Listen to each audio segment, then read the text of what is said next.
There is a valley in the interior of northern Papua New Guinea that does not appear on most tourist maps. It is not famous the way that other places in Papua New Guinea are sometimes famous.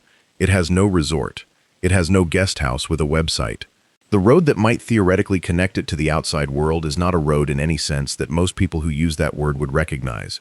And yet this valley has its own entry in aviation safety briefings. It has its own paragraph in the oral knowledge that experienced bush pilots pass down to newer pilots before they fly into the highlands for the first time.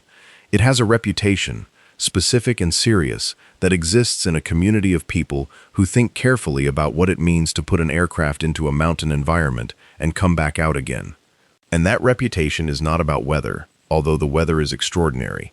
It is not about the terrain, although the terrain is some of the most severe and unforgiving on the planet. It is about something else, something that takes a few layers of understanding to get to properly. Something that, when you actually understand it, changes the way you think not just about this valley, but about what it means to enter a place that has been developing its own logic, its own rules, its own relationship with the rest of the world, or lack thereof, for tens of thousands of years. And this valley is just one piece of what the interior of northern Papua New Guinea actually is. We are going to go much deeper than the aviation warning. We are going to go into the landscape itself, and the peoples inside it, and the history of contact that defines everything about how this place sits in the modern world. But we need to start with the pilots, because the pilots are the lens through which the rest of this becomes visible. Subscribe right now if you want to understand the world the way it actually is. The deep version. The version that does not flatten out the extraordinary into something comfortable and easy. Let's go. Papua New Guinea occupies the eastern half of the island of New Guinea, the second largest island on Earth. And if you look at a topographic map of the country, you will see immediately why aviation here is not what aviation is in most parts of the world. The interior of the island is not gently rolling hills or manageable plateau. It is a spine of mountains, the Central Range, that runs the full length of the island from northwest to southeast and rises to peaks above 4,000 meters. These are not old, worn-down mountains. They are geologically young mountains, still actively being pushed up by the collision of tectonic plates, steep-sided and heavily dissected by rivers and rainfall, draped in tropical vegetation that starts as lowland rainforest at sea level and climbs through different vegetation zones as altitude increases until it reaches the cold, windswept grasslands of the high valleys and the moss forest that clings to the ridges in the cloud layer. The rainfall in this environment is genuinely extreme. Parts of the highlands receive over 10,000 millimeters of rain per year. For reference, London receives about 600 millimeters. New York receives about 1,100. The wet parts of northern Papua New Guinea receive between 5 and 15 times what a typical temperate city receives, delivered not evenly, but in sudden, violent bursts, thunderstorms that build from the heated valleys in the afternoon and release walls of water that can reduce visibility to near zero in minutes. And because the terrain is so severe, because the mountains are so abrupt and the valleys so deep, the weather in one valley can be completely different from the weather in the next valley over. Clear sky on one side of a ridge, impenetrable cloud on the other, and the ridge between them measured not in gradual slope, but in vertical wall. This is the environment into which bush pilots fly, not commercial pilots on established routes between major cities. Bush pilots, in small aircraft, often single-engine prop planes, flying between airstrips that in many cases are nothing more than a short strip of rough ground cut from a hillside, sloped at gradients that would be illegal in any regulated airfield environment, with one end opening onto a valley wall and the other end terminating at a cliff or a ravine, or simply at the beginning of too thick jungle to continue. The approach angles are extreme. The go-around options, the pilot's ability to abort a landing and climb away to try again, are often severely limited or entirely absent. You commit to the strip and you land, or you pull up immediately and you do not come back down without better conditions. There is no middle ground. These pilots are not reckless. That is the first thing to understand. The bush pilots who have been flying the highlands of Papua New Guinea for decades, many of them connected to the mission aviation programs that began in the mid-20th century and continue today, are among the most skilled and experienced mountain pilots in the world. They have accumulated thousands of hours in exactly this environment. They know the weather patterns of specific valleys at specific times of day. They know which ridges generate rotor turbulence when the wind comes from the east. They know how to read the movement of cloud against a hillside to determine whether the cloud is rising and clearing or descending and closing. They have developed, through long experience, an intuition for the mountain environment that is difficult to articulate, but that the aircraft responds to in the form of decisions made before the rational mind has fully processed what it is seeing. And these pilots warn each other about specific places. They have a culture of shared knowledge that is part professional obligation and part community survival mechanism, because in an environment where the margin between safe and catastrophic is measured in seconds and meters, information about particular hazards is not proprietary. It is communal. You tell the next pilot what you found. You describe the valley where the afternoon winds do something unexpected. You describe the strip where the surface gets soft after heavy rain in a way that is not obvious from the air. You describe the approach path where a particular ridge creates a downdraft that can push a loaded aircraft below glide slope faster than the pilot can correct for. This oral tradition of knowledge sharing is as sophisticated and as vital as any written aviation manual. And within this oral tradition, there is a valley in the Sandaun province, in the far northwestern part of Papua New Guinea's highlands, that comes up again and again. Not because it has the worst weather, although the weather is severe, not because it has the most technically demanding airstrip, although the strip there is genuinely demanding. It comes up because of what happens on the ground, because of the relationship between the aircraft and the people below it, because of a set of circumstances that has developed over decades of contact and misunderstanding and negotiation, and which amounts, in practical terms, to a set of human variables that can affect the safety of an aircraft in ways that no instrument can measure and no weather briefing can predict. We need to go back in time to understand this properly. We need to go back to the middle of the 20th century, to the period when the interior of New Guinea was, in the bluntest possible terms, largely unknown to the outside world. This needs a moment to settle, because it is genuinely extraordinary. In the 1930s and 40s, when the rest of the world was connected by telegraph and radio and air travel was beginning to compress distance in the way that now seems inevitable, there were people living in the interior valleys of New Guinea who had no knowledge of the existence of most of the world outside their immediate valley system. Not limited knowledge, not partial knowledge, no knowledge. Their mental map of existence was bounded by the ridges they could see and the rivers they could follow, and the neighboring groups they traded with and fought with. And beyond those boundaries, the world simply did not exist in any form they had reason to think about. And the world outside, meaning the colonial administrations, the missionaries, the academics, the governments, had equally limited knowledge of them. There were valleys in the interior of New Guinea that were inhabited by populations of tens of thousands of people that no outsider had seen or documented. The first contact expeditions into the highlands, beginning in the 1930s with Australian gold prospectors and patrol officers, were among the most genuinely strange encounters in the history of human civilization. Two groups of people, both entirely human, both fully developed in cultural and intellectual terms, meeting for the first time with absolutely no shared frame of reference for the encounter. There were no interpreters, because there were no shared languages. There were no precedents on either side. The highland people of New Guinea had existing categories for different types of people and different types of spirits, and the first outsiders they encountered with their metal tools and their firearms and their pale skin did not fit cleanly into the human category in the cosmological frameworks of some groups. The outsiders, for their part, were meeting people living in a Neolithic agricultural society, cultivating sweet potato and raising pigs, in a complex political landscape of alliances and enmities organized around clans and exchange networks, and the outsiders brought to this encounter all the assumptions and prejudices of mid-20th century colonial thinking, almost none of which were applicable. The aircraft was part of this first contact from very early on. The gold prospectors who opened the Markham Valley in the early 1930s used aircraft to supply their operations, and almost from the beginning, the aircraft became entangled in the cosmological framework that highland communities used to interpret what was happening to them. The first aircraft that flew over inhabited highland valleys were, to the people below, genuinely unprecedented phenomena. Nothing in their experience or their inherited knowledge provided a framework for a large metal object moving through the sky faster than any bird, making a sound that had no natural equivalent, leaving a trail of exhaust that could be seen from the ground. Different communities interpreted what they were seeing in different ways, depending on their specific cosmological frameworks, their relationship with the specific missionaries or patrol officers who came on the ground, and the accumulating experience of contact over time. Some communities came relatively quickly to a practical understanding of aircraft as vehicles, as tools used by outsiders to move people and goods through a landscape that on the ground is nearly impassable.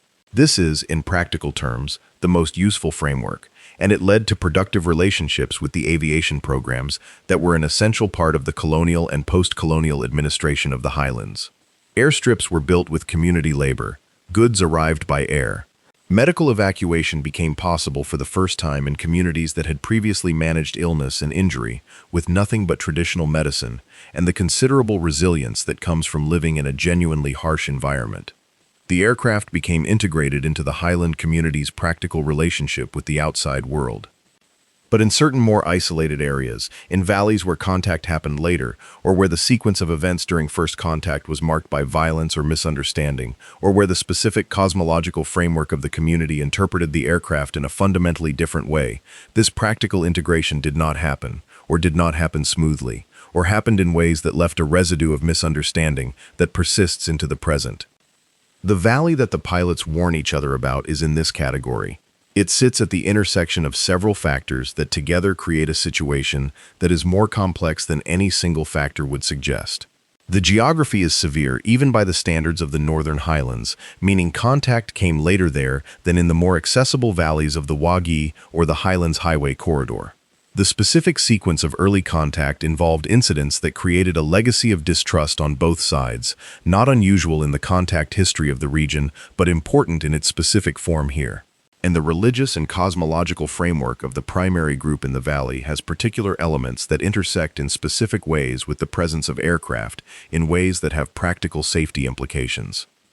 Let's be precise about what the practical safety implication actually is, because this is the thing the pilots are actually warning each other about, and it is worth being absolutely clear. The concern is not that people in this valley are hostile to aircraft in a simple aggressive sense. The concern is more specific and in some ways more difficult to navigate than simple hostility. It has to do with the relationship between the aircraft, the goods it carries, and the spiritual and social obligations that the arrival of goods can trigger in a traditional exchange economy. To understand this, you need to understand something about the structure of traditional economies in the highlands of Papua New Guinea, because they operate on principles that are quite different from the market economy assumptions that outsiders, including pilots and their employers, typically bring to the interaction. The traditional economy of highland Papua New Guinea is built around exchange, not exchange in the simple sense of trade, the swapping of one thing for another of equivalent value, but exchange in the sense of a complex, ongoing, relationship-building process in which the giving and receiving of goods, particularly pigs, but also shells and feathers and other valuables, creates and maintains social obligations.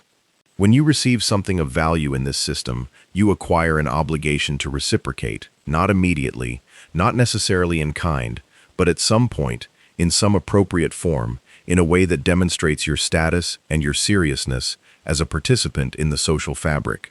Failure to reciprocate is not a minor social slight. It is a fundamental violation of the relational structure that holds communities together. The arrival of aircraft bringing goods, medical supplies, food, trade goods, equipment, was interpreted by some communities through exactly this framework. The goods arrived from somewhere. Somebody sent them. The question of who sent them and what was owed in return was not a trivial question within a framework where gift exchange is the primary mechanism of social relationship. Different communities answered this question in different ways, and the missionary presence, which was central to the aviation programs, added another layer of complexity, because the missionaries were explaining a cosmological framework in which goods and benefits came ultimately from a divine source, which intersected with existing beliefs in ways that were creative and complicated, and sometimes created expectations that the missions were entirely unable to fulfill. In some parts of the highlands, the cargo cult movements that developed in the mid-20th century represented one response to the overwhelming presence of the goods that arrived by aircraft. The cargo cult phenomenon has been extensively studied and extensively misrepresented in popular culture, usually in a way that is condescending and that misses the genuine intelligence of the response it represents. The people who developed cargo cult beliefs were not simple or irrational. They were attempting to make sense of a situation that genuinely required new frameworks to understand. A sudden flood of material goods and technology that arrived from outside their world, carried by people whose power seemed to derive from specific ritual practices, economic connections, and knowledge that was being withheld. The conclusion that there was a secret to the goods, a ritual or a spiritual alignment that would open the same flow of material benefit to them, was not an unreasonable hypothesis given the information available to them. It was wrong, but it was not unreasonable. What is important for our purposes, for understanding the valley the pilots warn about, is the behavioral dimension of these beliefs in their specific local form, because beliefs, in any community, have behavioral implications. If a community believes that the aircraft represents a channel of spiritual or material benefit that is owed to them, or that the arrival of aircraft creates obligations that the pilots and their employers are failing to fulfill, this belief can translate into behaviors that directly affect the safety of aircraft operations. Not because the people intend to cause harm to the aircraft necessarily, but because their framework for interacting with the aircraft and the people associated with it is fundamentally different from the framework the pilots are operating within, and the gap between these frameworks is wide enough to generate dangerous misunderstandings. The specific behaviors that bush pilots are warned about in this valley include interference with the airstrip itself. The maintenance of an airstrip in the highlands depends on the cooperation of the local community. The grass needs to be kept short. The drainage channels need to be maintained. Soft patches in the surface need to be identified and reported. In most highland communities, this maintenance is managed through a system of payments and relationships that has been worked out over decades of operation. But in valleys where the relationship between the community and the aviation program is complicated by unresolved questions of obligation and expectation, the maintenance can become a point of leverage. The community may allow the strip to deteriorate, not out of vandalism, but as a signal that the relationship is not right, that something is owed, that the framework needs to be renegotiated before the cooperative maintenance resumes. An unmaintained highland airstrip is not merely inconvenient. It is dangerous. A surface that looked correct on a pilot's last approach may have developed soft patches from recent rain. Grass that has been allowed to grow can obscure the surface condition and also generates aerodynamic drag on landing that can prevent the aircraft from stopping within the available distance. A blocked drain can create a flooded section at exactly the point where the aircraft needs the most ground contact. In a strip that is already marginal in its dimensions and its approach requirements, any deterioration of surface condition narrows the margin further, and in highland flying, the margin is not something you can afford to narrow. Beyond the airstrip maintenance issue, there is a more direct concern that the pilots communicate to each other. In certain circumstances, when tensions between the community and the aviation program have reached a particular level, or when specific events have altered the dynamic, people have come onto the strip during aircraft operations. Not aggressively, not with weapons raised, but in the way that people enter a space that they believe belongs to them, or that they believe is the appropriate location for a negotiation that needs to happen. To the pilot attempting to execute a departure from a short highland strip with a loaded aircraft, the appearance of people on the runway is an immediate and critical emergency. The physics of the situation do not allow for nuance. The aircraft needs the full length of the strip to accelerate to flying speed. People standing on any portion of that length make the departure impossible. And in a valley where the terrain on all sides means that a rejected departure is not a safe option, the presence of people on the strip is not a minor operational complication. It is a potentially fatal one. This is what the pilots are warning each other about. Not the people, not the valley in the sense of dismissing it or condemning it. The pilots who know this valley well, the ones who have been flying into it for years, largely speak about the community there, with respect and often with affection. They understand that the behavior they are warning about is not irrational within its own framework. They understand the history that produced it. They have often spent significant personal effort trying to navigate the relationship in a way that reduces the operational risk, while also taking seriously the community's legitimate concerns. The warning is not a judgment. It is information about a set of human variables that require more careful management than the typical highland approach already demands. But the warning does point toward something larger, something that the valley embodies in a particularly acute form but that is present throughout the interior of Papua New Guinea in various configurations. It points toward the question of what it means to make contact, what it means to enter, what it means to arrive in a place with your own framework, your own needs, your own operational requirements, your own assumptions about how transactions should work, and what obligations exist, and who owes what to whom, and to encounter a community that has its own equally complete and equally serious framework for exactly those questions, and to find that the two frameworks do not align. Papua New Guinea has over 800 languages. This is not a rough estimate. Linguists have documented over 800 distinct languages spoken within the country's borders, representing something in the range of 12% of all the languages spoken on Earth, concentrated in a country that makes up a tiny fraction of the world's land area. This linguistic density reflects a population history in which groups have been separated by extreme terrain for extraordinarily long periods, developing in relative isolation in their own valleys and their own social universes. Each language is not just a different set of words for the same concepts. Each language embeds a different set of concepts, a different way of organizing experience, a different set of categories for understanding the world. The implication of this for anything involving outside contact, whether it is a pilot landing at an airstrip or a development worker implementing a health program or a government official conducting a census, is that you are not simply dealing with a communication problem that could be solved with a good interpreter. You are dealing with a conceptual problem.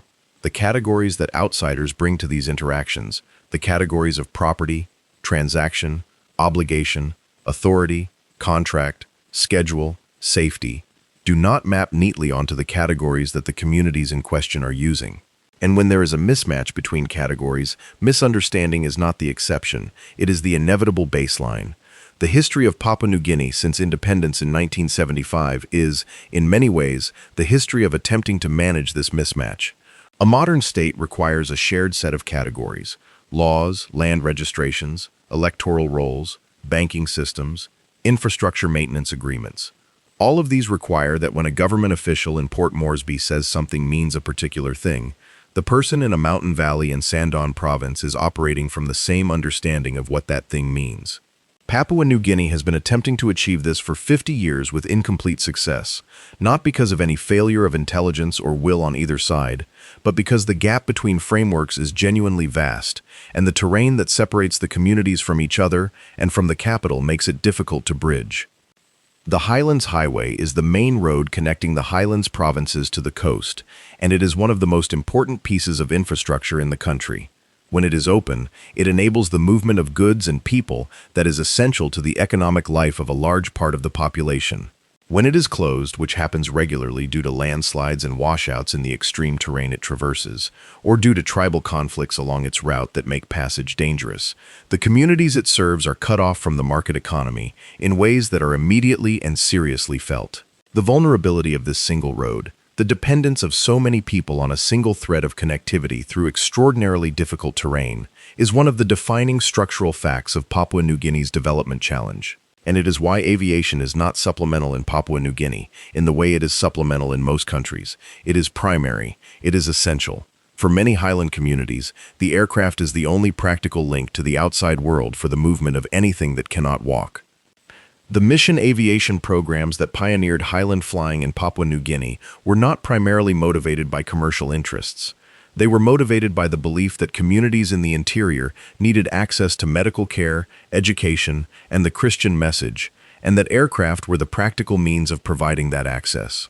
The relationship between aviation and mission in highland Papua New Guinea is so intertwined that it is impossible to discuss one without the other, and this intertwining has shaped the character of highland aviation in ways that distinguish it fundamentally from commercial aviation anywhere else in the world. The pilots of mission aviation programs were, and many still are, people whose motivation is not primarily financial. They accept lower salaries than commercial pilots of equivalent skill could command.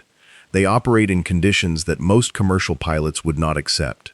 They maintain aircraft in environments where parts and tools and facilities are scarce, and improvisation is constant. And they have built, over decades, a specific culture of service to the communities they fly for that has created relationships with highland communities that are deeper and more complex than a simple service transaction. Many of these pilots know the families at the airstrips they serve by name. They know the community leaders. They know which elders to consult when a community situation has become complicated. They know the specific history of specific valleys in a way that no amount of training can provide, and that only comes from years of presence. This knowledge is being lost. The demographics of mission aviation in Papua New Guinea are shifting. The older generation of pilots who accumulated decades of highland experience is aging out. The newer generation, trained in modern aircraft on modern procedures, faces a learning curve that is steeper than ever. because the institutional knowledge that used to be transmitted through long apprenticeship under experienced hands is not being transmitted as effectively. The oral tradition of the cockpit briefing, the pilot warning the next pilot about the valley, with the specific behavioral dynamics and the airstrip with the drainage issue, and the ridge with the afternoon rotor, is competing with written procedures and regulatory frameworks and simulator training programs that are excellent at teaching what can be quantified, but less effective at transmitting the kind of knowledge that only accumulates through specific repeated experience in a specific environment. And the environment itself is changing. Climate change is altering rainfall patterns in the highlands of Papua New Guinea in ways that are already measurable. Storms are more intense. Flooding is more frequent. Landslides in the already unstable mountain terrain are more common. Airstrips that were marginal under previous rainfall regimes are becoming increasingly difficult to maintain under the new reality. The tree line in some highland areas is shifting. The glaciers that still existed on the highest peaks of the New Guinea Mountains, the last tropical glaciers in the Asia-Pacific region, are disappearing. The Puncak Jaya Glacier on the Indonesian side of the island, the highest peak in Oceania, has lost the vast majority of its ice cover in the last half-century and is expected to be completely gone within decades. These are not abstract statistics. They are changes to a living landscape that has been inhabited by human communities for somewhere between 50,000 and 65,000 years. 50,000 to 65,000 years. This needs its own moment of attention. The evidence for human habitation of New Guinea reaches back to the very earliest period of modern human dispersal out of Africa. The people who came to New Guinea and over the land bridges and short sea crossings that connected the islands during periods of lower sea level at the peak of the ice ages were among the first people to leave Africa, and they came to one of the most ecologically complex and challenging landscapes on Earth. And they adapted to it. They developed the tools and techniques and knowledge that allowed them to live in lowland rainforest and highland grassland, and coastal mangrove and mountain valley, and they did not just survive there, they transformed the landscape. The evidence suggests that the highlands of New Guinea were one of the earliest centers of independent agricultural development in the world, with the cultivation of taro and yam, and the management of forests to encourage useful species beginning perhaps 9,000 years ago, well before the arrival of the sweet potato from South America, somewhere in the last millennium. 9,000 years of agriculture in the New Guinea highlands. Think about what that means in terms of accumulated knowledge. Knowledge of soil types and drainage patterns, and the behavior of specific crops in specific microclimates. Knowledge of which plants growing naturally in the forest have medicinal properties, and which have practical uses, and which are toxic. Knowledge of how to manage the pests and diseases that affect crops in a tropical highland environment. Knowledge of water management on slopes. Knowledge of the specific way that certain valleys flood in certain rainfall conditions, and how to construct garden beds to manage that flooding. This knowledge is not written down. It is not in any database. It lives in the practices of specific communities, in specific valleys, passed from one generation to the next, through the doing of the thing, through observation and practice and correction, over a lifetime of farming in a specific place. The specific crops and garden management techniques of the New Guinea highlands are an agricultural tradition that is as sophisticated and as deep as anything that developed in the Fertile Crescent, or in China, or in Mesoamerica. The raised field systems in highland swamps, in which drainage ditches are dug and the excavated soil is piled into raised beds above the water table, allowing cultivation of crops in waterlogged areas that would otherwise be unusable, are engineering projects of considerable scale and complexity. The ditches need to be maintained to function. The beds need to be periodically replenished. The system requires understanding of how water moves through the landscape and how crops respond to different moisture conditions. Archaeologists studying these systems in the Wagi and Cook swamps have found evidence of drainage systems going back 9,000 years, with phases of development and intensification that track the changing needs of growing populations over millennia. And adjacent to this ancient agricultural tradition, in the same valleys and on the same ridges, there are now mobile phones with solar chargers. There are young men who have been to school in provincial towns and can speak Tok Pisin, the Creole language that serves as the common tongue across Papua New Guinea's 800-language diversity. There are community health workers trained in basic clinical medicine who drive to remote airstrips to receive medical supplies flown in by Mission Aviation. There are women's groups who use mobile money to save and lend within their communities. There are community radio stations broadcasting in local languages. The 21st century has arrived in the highlands of Papua New Guinea, in the specific, partial, uneven way that the 21st century arrives in places that were isolated until very recently, bringing some things and not others, connecting some people and not others, changing some practices and leaving others entirely intact. The coexistence of the 9,000-year agricultural tradition and the mobile phone charging from a solar panel is not a contradiction. It is not a sign of confusion or incoherence. It is the completely logical result of what happens when a community selectively adopts what is useful from an outside system while maintaining what works from their existing one. The old men in a highland village who can read the sky and the soil in a way that no meteorological instrument can replicate are not in conflict with the young women who use mobile phones to check commodity prices before selling at the market. They are doing different things with different tools in the same community. What creates tension is when the outside world, the development agencies, the government, the commercial interests, treats the selective adoption as incomplete, as a problem to be solved, as a stage on a trajectory toward full integration into the market economy and the modern state framework, a stage that just needs more intervention to progress. This misreads what is happening. The people in these communities are not failing to become something else. They are successfully being what they are, in a specific place, with a specific history, with specific needs and specific resources and specific relationships, and they are incorporating what is useful from outside their tradition into a life that makes sense on its own terms. The valley the pilots warn about is, in one sense, a place where this process of negotiation has not yet found a stable form, where the specific sequence of contact events and the specific cosmological framework of the primary community and the specific expectations generated by the mission presence and the specific geography that limits the range of outside relationships have produced a configuration that generates ongoing friction with the aviation operations that the community simultaneously depends on and contests. This is not a failure of the community. It is not a failure of the aviation program. It is the predictable result of two complete and serious frameworks for understanding the world, making contact in a place where the terrain makes the contact slow and incomplete, and the history has not provided clear models for resolution. The pilots who fly into this valley are flying into a place that has not resolved its relationship with the outside world. And the briefing they receive is essentially a briefing in how to navigate that unresolved relationship from 1,500 feet above it, at approach speed, with a short strip and ridge terrain on three sides, and an afternoon thunderstorm building behind them. This is, when you think about it, one of the most compressed descriptions of the Papua New Guinea situation in general. Almost the entire country is, in some sense, navigating an unresolved relationship with the outside world. The terms of independence in 1975 gave Papua New Guinea a Westminster parliamentary system, a common law legal framework, and a national language policy built around Tokpisin and English, all of which were the institutional inheritance of the Australian colonial administration, and all of which were foreign to the lived experience of most of the population. The state that Papua New Guinea inherited was not a state that grew organically from the political traditions of its people. It was imposed by the process of colonization and transferred in a condition of relative institutional immaturity that the post-independence government has been working with ever since.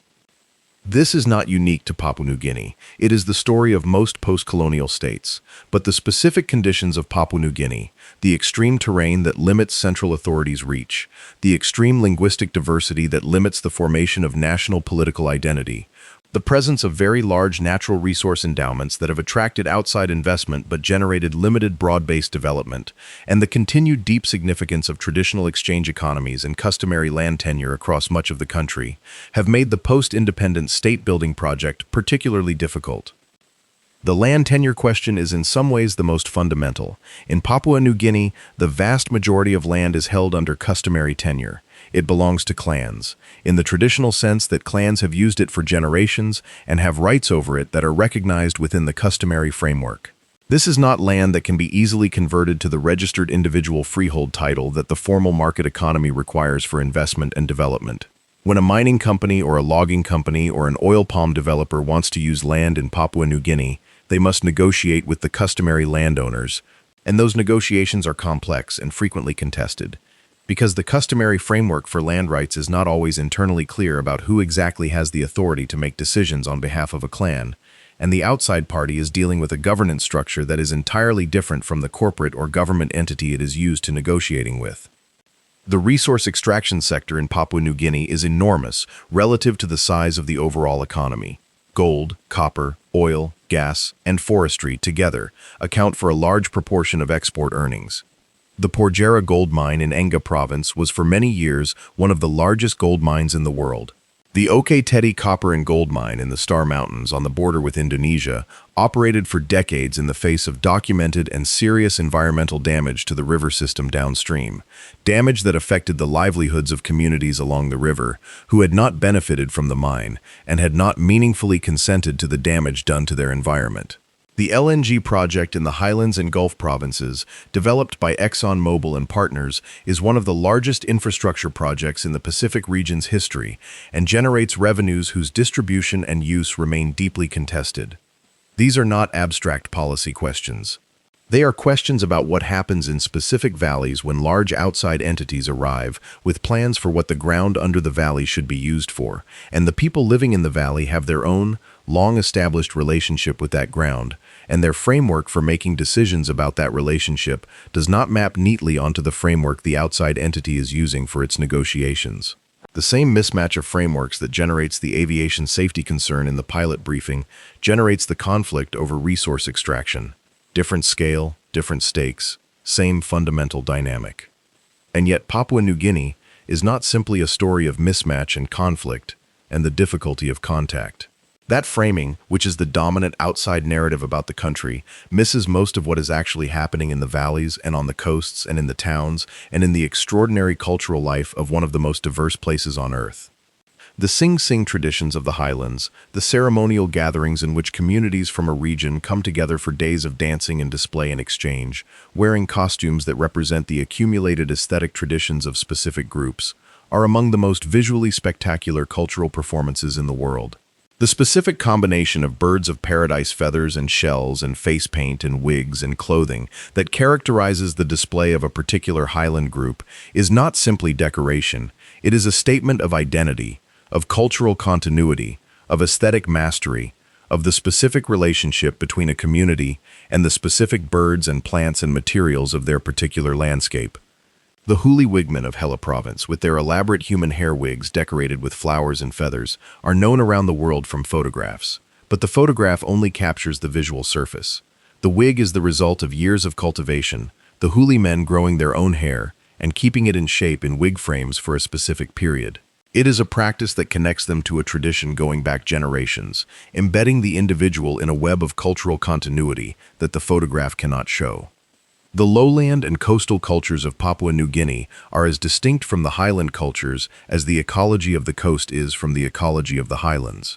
The communities of the Sepik River, in the provinces of East and West Sepik and Sandaun, have developed some of the most extraordinary artistic traditions in the Pacific, traditions of carving and painting and ceremonial architecture that have influenced artists around the world since they were first documented by outside collectors and ethnographers in the early 20th century. The House Tamboran, the Spirit House, is the architectural center of Sepik community life, a large ceremonial structure built with specific symbolic intent and decorated with carvings that encode cultural knowledge in visual form. The best Sepik carvings are not decorative in the sense of ornamental. They are functional in the sense of being active vessels of cultural knowledge, spiritual power, and social identity, doing work in the community that has no equivalent in any outside cultural category. The Sepik River itself is one of the longest rivers in the Pacific region, flowing over 1,000 kilometers from the mountains of the border region to the sea, through one of the largest lowland swamp systems in Oceania. The communities along the Sepik and its tributaries have developed specific adaptations to a life in and around the river, from the stilt houses built over the water, to the specific fishing techniques suited to the river's seasonal cycles, to the trade networks along the river that connect communities speaking dozens of different languages through a system of exchange relationships that has functioned for centuries. The river is not just geography for these communities. It is the organizing principle of their world, the highway, the food source, the spiritual landscape, the medium through which relationships with neighboring communities are maintained. The coastlines of Papua New Guinea, particularly the long north coast and the islands of Milne Bay Province in the east, are ecologically among the richest marine environments on Earth. The Coral Triangle, the area of ocean centered on the seas around Papua New Guinea and neighboring Indonesia and the Philippines, contains the highest diversity of marine life on the planet. The reef systems of Milne Bay and the Bismarck Archipelago support communities of fish and invertebrate life that astonish marine biologists who come to study them. And the traditional communities living on these coasts have relationships with these reefs that go back thousands of years, relationships expressed in traditional fishing practices and in the marine tenure systems that regulated access to specific fishing grounds in ways that functioned as conservation management long before that term existed. The Kula Ring, the ceremonial exchange system documented by the anthropologist Bronislaw Malinowski in the early 20th century in the islands of the Massam region of Milne Bay Province, is one of the most famous and most studied social institutions in the anthropological literature. In the Kula Ring, specific categories of valuable objects, necklaces called solava and armbands called mwali,